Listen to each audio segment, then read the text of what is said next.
Hello and welcome to Next Gen New Mexico. From Albuquerque, I'm your host, Joshua Neal. New Mexico's legislature has been a battleground of ideas, some pushing for more government control, others fighting for freedom and common sense. This weekend, I sat down with a freshman senator who has wasted no time in making an impact. Senator Thornton represents East Albuquerque and the East Mountains, and he's been on the front lines of some of the most heated debates in our state. From securing our borders to defending our Second Amendment rights, from cutting taxes to exposing the bad bills that never make the headlines. This conversation is one you don't want to miss. If you want the inside scoop on what's really happening in Santa Fe, buckle up. Let's dive in. So, Senator, thank you so much for joining us today. Well, thank you for having me, Josh. Appreciate the opportunity. Sure. So for listeners who may not know who you are or where exactly you represent, can you tell us a little bit about yourself? Sure. So I represent Senate District 19, which is actually everything east of Tramway in Albuquerque. So it's Bernalillo County, and then you go over the mountain, and it's Cedar Crest to Harris, all the way up to Golden, then all the way down to Stanley, Edgewood, Moriarty. And it actually comes together way out in Klein's Corners. So I have sort of a little bit of the urban area of Albuquerque and all the way out to, like I said, Klein's Corners. So it's a fairly large district. And so I'm myself personally, I'm a retired aerospace engineer from Sandia National Labs. I worked there for most of my career, retired in 2015, and decided to get into politics, and somehow, luckily, unfortunately, got elected as the state senator here. So I'm in I overlap the districts with Stephanie Lord. Most people know her on the House side, and then also with Meredith Dixon, who's kind of over there in the Fort Hills area. So I include both of those areas as part of my district as well. So I work closely with both of them, and that's it. Really, it's an interesting part of the state because of the rural side. I'm really concerned about things like wildfires and stuff like that occurring, and we're trying to work through some issues there with regards to maybe getting our environmental department to come in and clean up our dead brush and stuff like that, especially since we're having such a dry winter this year. I'm really concerned about that this coming summer. So you're a freshman senator this year. Can you tell us a little bit about what is that like to be a new senator? Is it what you expected? Not at all. It's totally different than I think. There's several new senators up here this year, like Boone and Nick Paul and a few others. We're all new to the process, and what we're finding out is it's really a fire hose kind of process, and the fact that you come in, there's no training wheels. They just throw you in the deep end, and you just got to start swimming. And so from that perspective, it's been really different. It's in the sense that first day one, you start. Bills are coming in. You're trying to figure out, well, how do I even get a bill heard? How do I even write a bill? So you got to learn the people and the process. And then once you start, asking questions and getting things done, all before you know it, bills are already flying in, and you have to start evaluating them, and they just keep coming. And so, people now I understand why they say people get upset with legislatures who don't read the bills. And you can try to read as many bills. We have a lot of help up here too. We have a lot of analysts who support us, who actually analyze the bills for us, give us a quick summary. And I think I had a little bit of a head start because I served as an analyst up here for three out of the last 4 years. And so I kind of understood how to read the bill. I knew how to summarize it. But it's very rapid. It's a very, very rapid pace. And I think most people don't understand how quickly things are coming at you. And you've got to be able to make decisions on, is this a good bill for my district? Will my people accept this? And of course, then you have the public who is coming in and they have your email. And so they're sending you what they want you to vote for and how they want you to vote. And so you're trying to weigh all of those things with the idea of what are the principles that you stand by, what did you tell the people when you campaign, and you want to make sure that you adhere to that as much as possible. So that's the challenge of being a freshman. And I think like we're all we're all starting to just now, here we are with 2 weeks left in the session. I think most of us are just now starting to get our feet under us and really starting to understand what's happening. So I believe that based on what we learned this year, I think we're going to be even a stronger, more cohesive group going into next session, next year and things like that. There's talk that the governor might even consider calling a special session this year if everything that she wants doesn't get through the system. Wow. So I know you've had your own bills that you've kind of put forward this last year, some things that you were hoping to see come to fruition. And one of those was Senate Bill 275, which is the Strategic Bitcoin Reserve Act, which sought to allow state investment agencies to invest up to 5% of their own assets into Bitcoin. Can you tell us a little bit about where that came from or how you came up with that idea? Well, I wish I could say I was the first. I was the first here in New Mexico to actually offer it up. But when I I've been kind of following Bitcoin since like 2014, 2011. I started looking at what it truly is. And most people, I would gather to say 95% of people don't truly understand what Bitcoin represents. And so it's digital capital. Essentially, think of it as a store of value, like a digital version of gold, except it's better than gold because it's going to actually be rarer than gold. And in fact, it's unlike gold where you can transport, gold, if you have a lot of gold and you want to transport it to Tokyo, it's going to take storage costs, transportation costs, and everything to move it to somewhere else. Whereas Bitcoin, you can transfer that value anywhere in the world in 10 minutes. And so it's sort of like digital money that has never been created before. So it's the first time, but don't think of it as currency. Think of it as the store of value.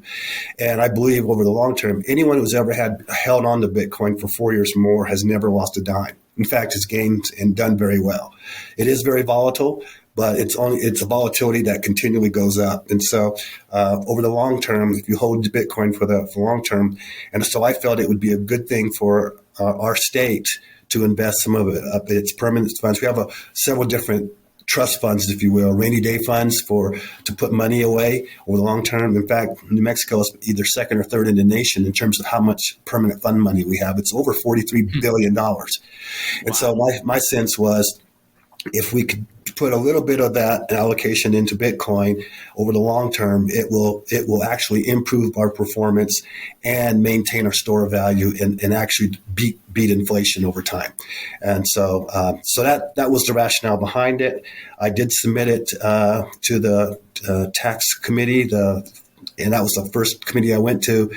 I could tell most of the people didn't understand it because they didn't even ask me questions about Bitcoin in general. No one wanted to admit that they don't truly understand what Bitcoin is.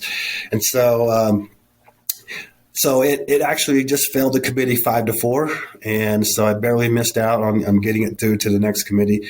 But now I know and understand that one of the things I'm going to have to do next year, if I bring it forward again, is to talk to the investment folks directly and also to the treasurer and make sure that they understand why this is a good asset for the state.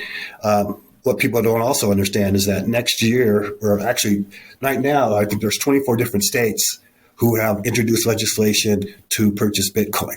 So there's a race to go after the Bitcoin that's available. And now I think Trump just signed a bill yesterday or the day before to create a strategic Bitcoin reserve for the nation. So clearly it's being recognized at the highest levels that this is a store of value, and every nation state in the world is going to be going after it as well. So there's a race going on, and I was hoping to introduce legislation that would make us front end it and get ahead of the game. But I think the way things went, it's going to end up being next year if possible. And if not that, 2 years from now. I still think we have it's still early in the phase of Bitcoin. It's only been around for 16 years, and people don't realize out of the last 16 years, it's been the highest performing. Out of 11 out of the last 14 years, it's been the highest performing asset out there.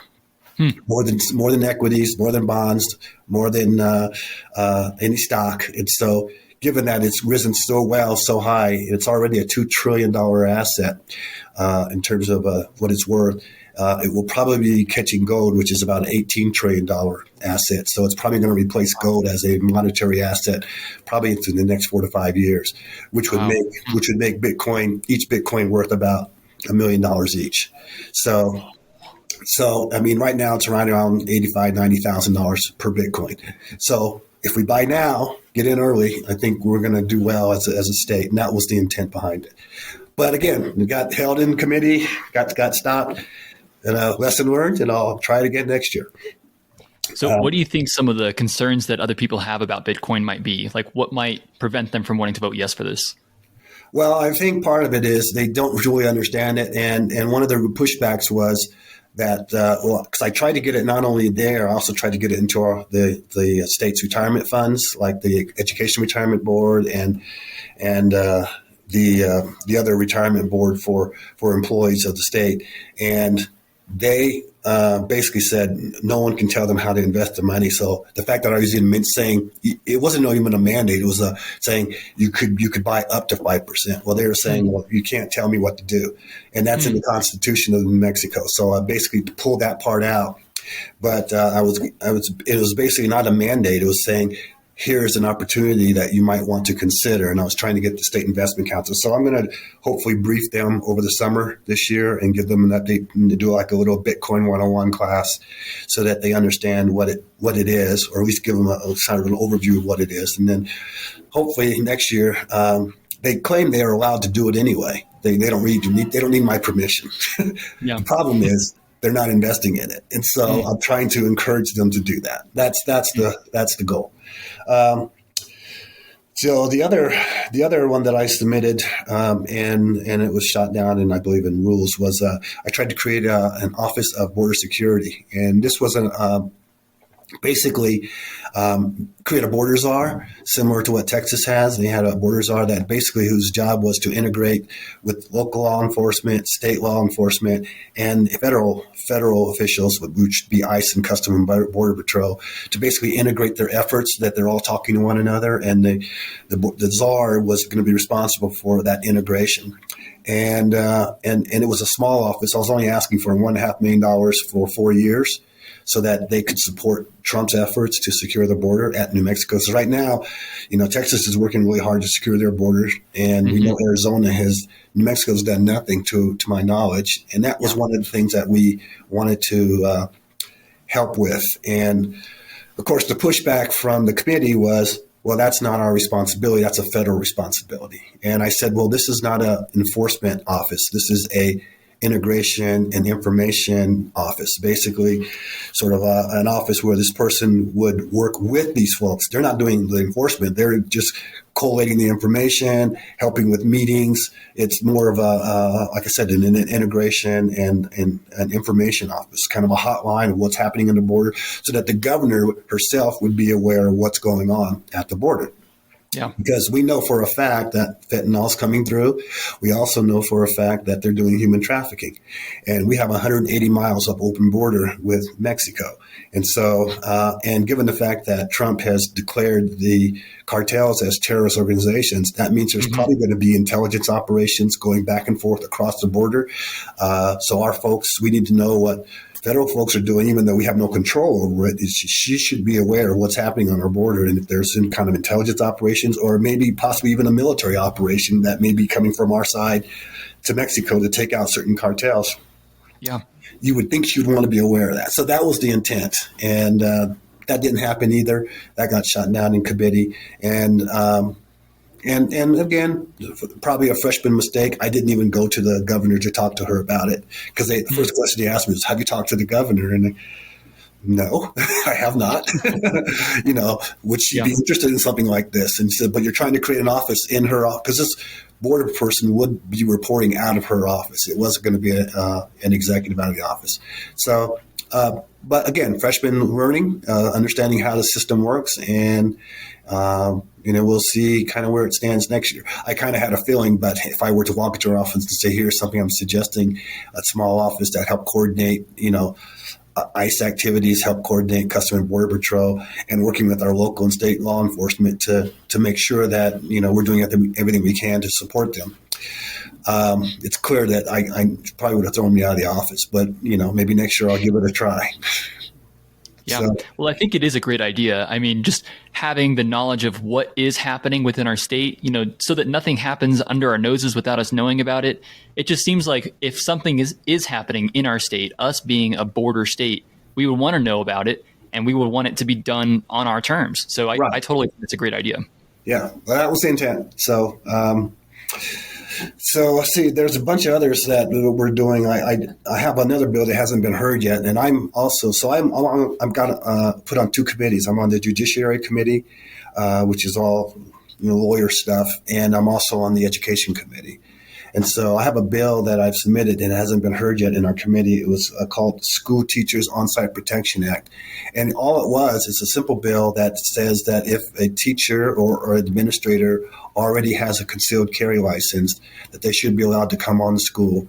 And it would require them to do an additional 40 hours of training with the Department of Public Safety and get a, quote, psychological evaluation to make sure that they're okay, even though they already work at the school. And so someone who's already got the concealed carry and then goes through a little additional training with DPS and things so they know what they can and can't do in the event of an emergency or shooting event or something like that, that they should be allowed to bring it on campus, on school, and protect their kids if they want to. So that has not yet been heard. I'm hoping it will be, but it's almost getting, with only 2 weeks left, it'd be tough to get it through two committees, plus get it through the House as well. So it's got to get through two committees on the Senate side, then go to the floor and get passed, and then it's got to go over to the House side and go through the same process. So given we only have 2 weeks left, I doubt very seriously it would get through.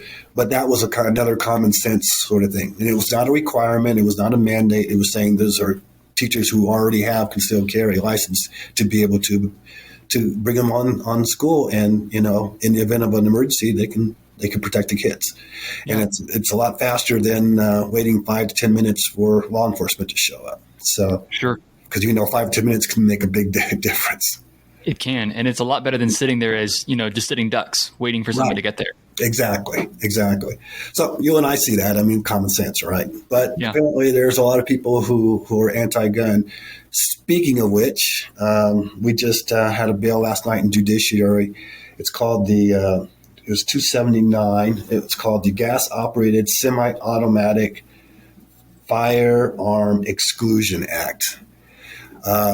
Go safe. Well, that's what they called it. What it is, it's just the opposite. Essentially, almost any gas-operated weapon system, which is like ARs and most of your normal, guns that you have on a regular basis, will react with a recoil due to gas. They want to outlaw that. And they brought it to the committee for the third time last night. This is a very, very last bill. They had brought it back on Monday. We pushed it back and said, this is bad. I told them it was really bad, unconstitutional. They came back on Wednesday. It got pushed back again because they wanted to make some amendments to it. So they brought the final bill last night to the committee. And again, this was a bill essentially to outlaw what most of us would consider normal, standard, common legal weapons. And they just want to outlaw all of them. And so, unfortunately, it got through the committee late last night, and on a 5-4 vote, we had one Democrat, the head of the Judiciary Committee, voted with the Republicans, and so, but the rest of the Democrats supported it and passed it through. It is clearly an unconstitutional bill. Clearly, if it goes, I think it's going to Finance Committee next. And then after that, it would have to come to the floor.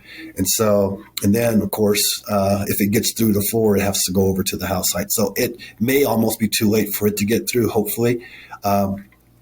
Worst case scenario, though, is if it gets through and our Democrat brethren make it possible that it gets to the governor's and she signs it, it would definitely be challenged in court, because it is completely unconstitutional.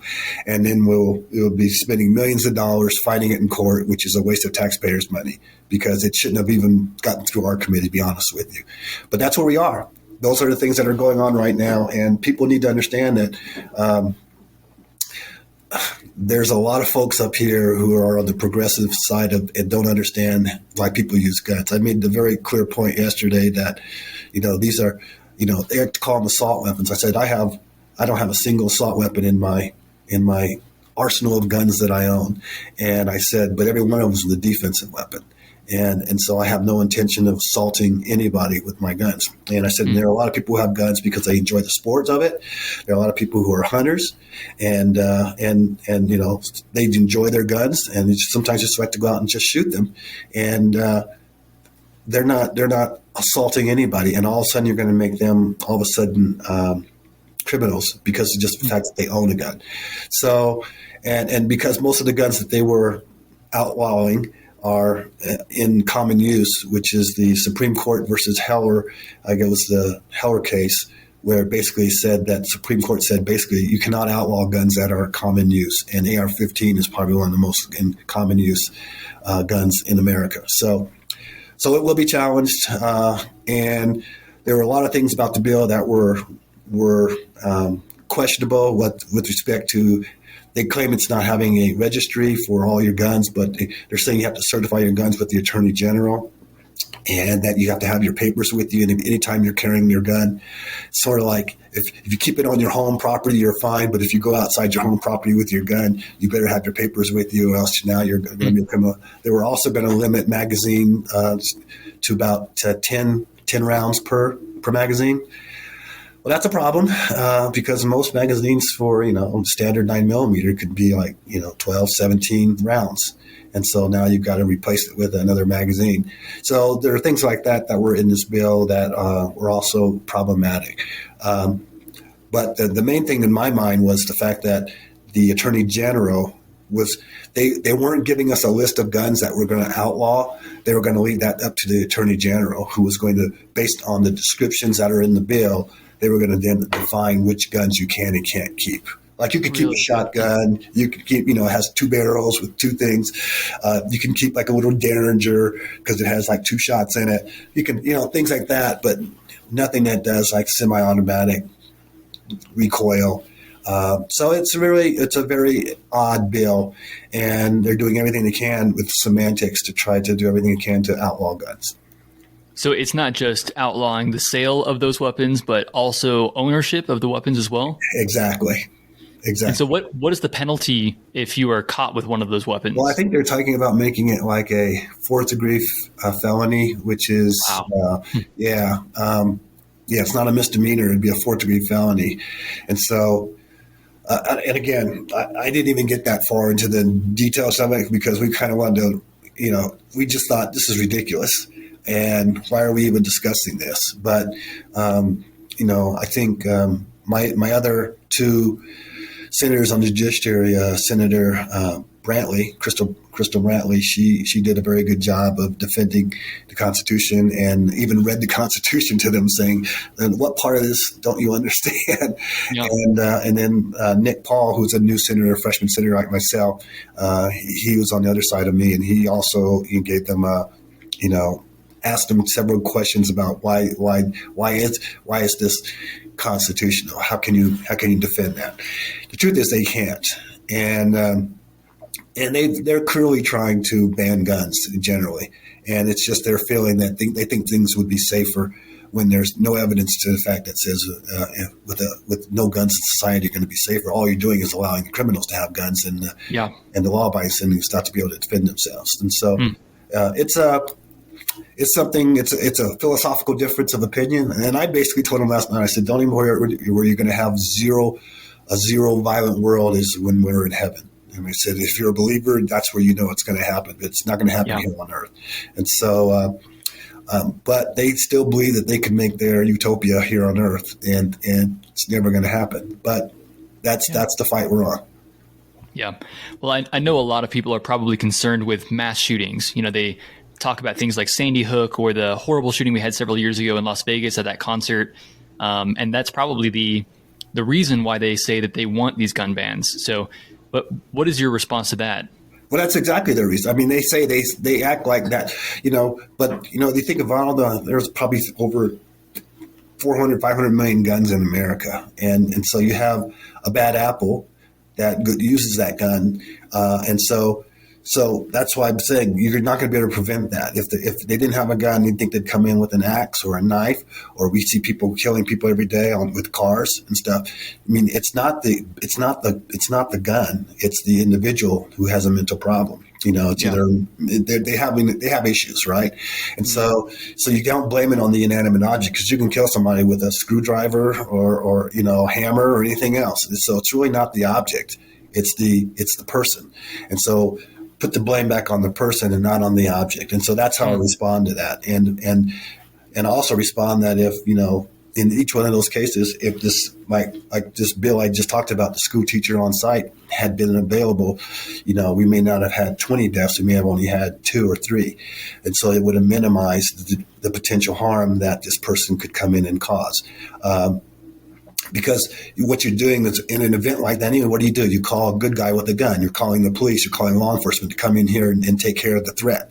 And so if you have the ability to do that yourself, you're much further ahead. And just like when I'm up here in legislative session and my wife is home, and if there was a home break-in invasion, she can protect herself because I'm not there to protect her. She has the ability to protect herself.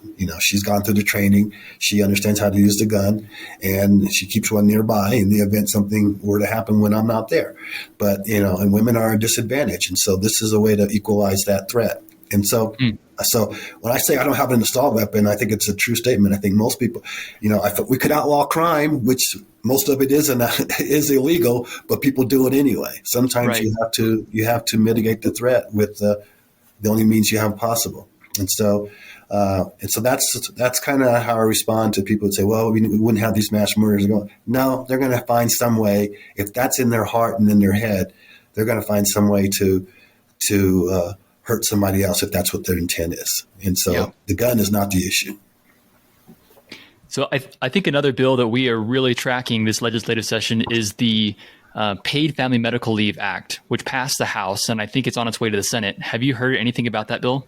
Oh, yeah. I've heard quite a bit. I've gotten well over several hundred emails from my constituents, who most of them who may be small business owners, and the majority of them, not, I would say more than 95% have saying, you've got to stop this bill. You can't, this will kill us because, basically people don't understand it's really an additional tax. I mean, if you work in a small company and say with 4 or 5 employees, which what most small businesses are, you're basically going to be taxed. The employer is going to be taxed, has to submit money into this state fund, and the employee is going to be taxed to pay into the state fund, all for the purpose of if you get sick or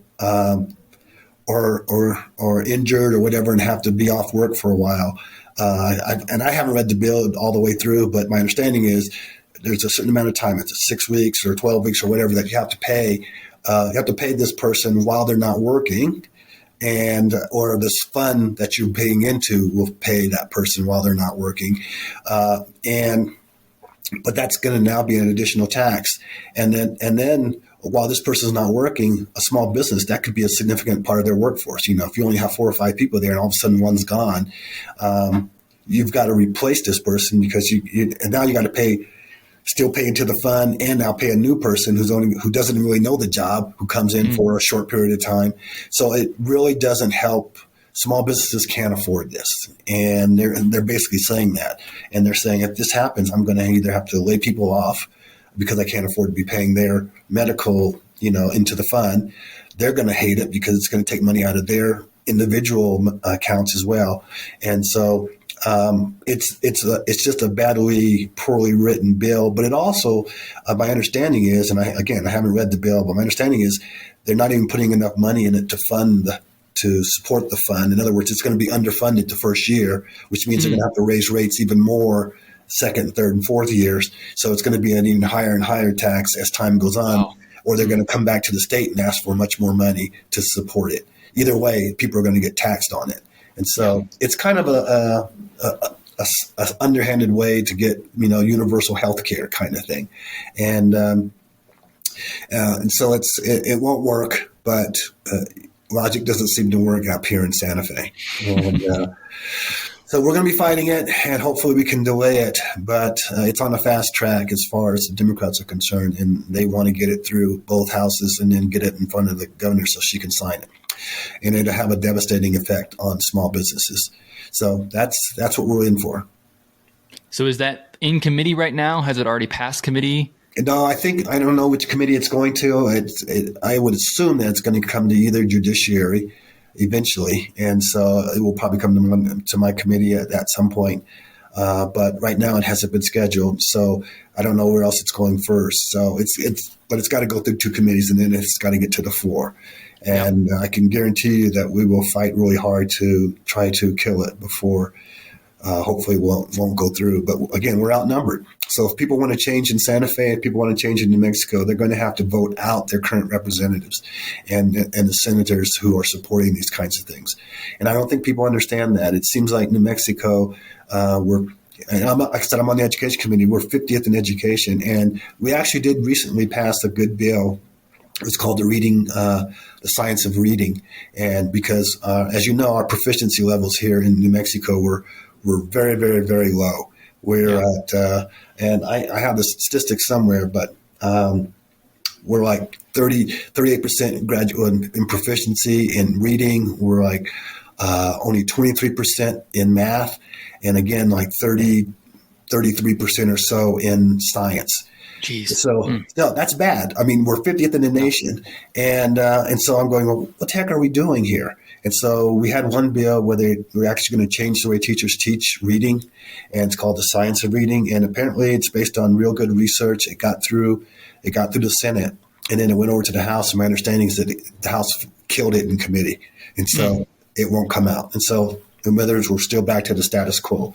We've got another bill where we're actually we figured the public education department has been around now since 2003, and now it's 2025. And we've gotten worse in our education system. And so we're looking at going back to a state board of education and eliminating the PED, the public education department. And so that has passed through our education committee. I think it's coming to the floor pretty soon, and then hopefully go over to the House side. So basically it's going to be a whole revamping of the way we're doing education in the state of New Mexico. And I don't know if it's going to make things better. I'm at the point now where it's clearly not working the way it is. And so I'm thinking, okay, let's try something new or go back to something that worked before. The problem is our current governor has had 6 cabinets of education in 6 years. Yeah. Okay. So you can't have that much turnover in leadership and expect anything to get done. And obviously nothing has, because our rankings are still the lowest in the nation.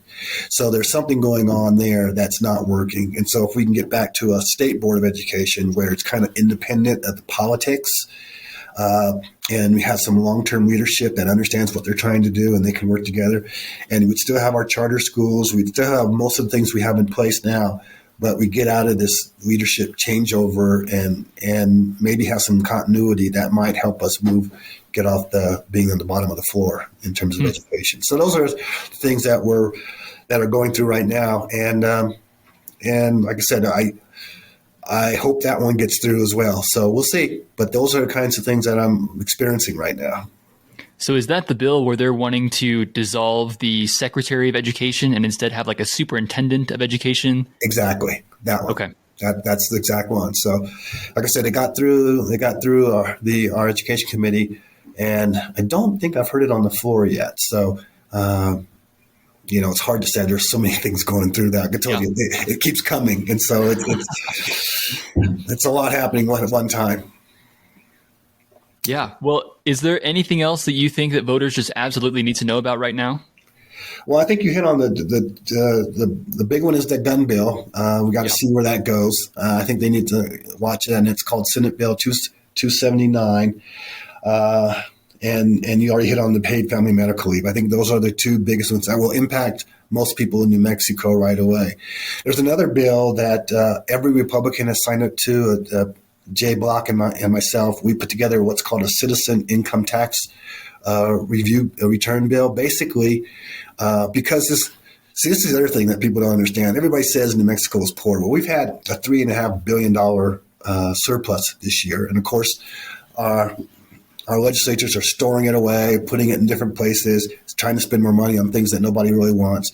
We were saying, let's give every individual in New Mexico who is a New Mexican citizen a $500 rebate.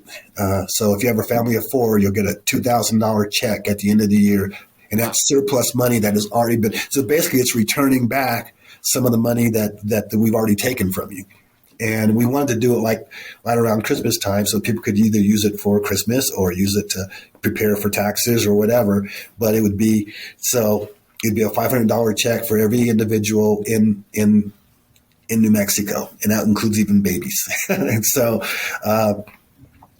the goal here was to return some of the money, and it only kicks in when we have a surplus. And thanks to oil and gas, we've had multiple surpluses over the last 5 years, which is why we're able to spend as much money as we have. But we're saying give some of that money back. That means we're overtaxing people. And if we have these huge surpluses, we're overtaxing everybody. Let's give some of that back. So every Republican on the Senate side and every Republican on the House has signed up to this bill. And it hasn't even been heard yet in committee. And so that tells you that the Democrats would rather keep the money, not give it back to the citizens. And we're trying our hardest to make sure it comes back. So that's probably another one you can push on, call your senators and representatives and say, let's get this bill through. And unfortunately, I don't think it will happen now because the House Bill 2, which has all the budget, they're already divvied up the money everywhere as opposed to giving some of it back. But we wanted to send a message that we believe this money belongs to the citizens and they should be able to get some of it back every year, especially when we are running in a surplus mode like we have. Well, Senator, this has been fantastic. Thank you so much for joining me. Okay. Well, thank you for having me. I appreciate it and hope your show goes well. If you like what you're hearing, hit that subscribe button, share with a friend, and we'll see you next time.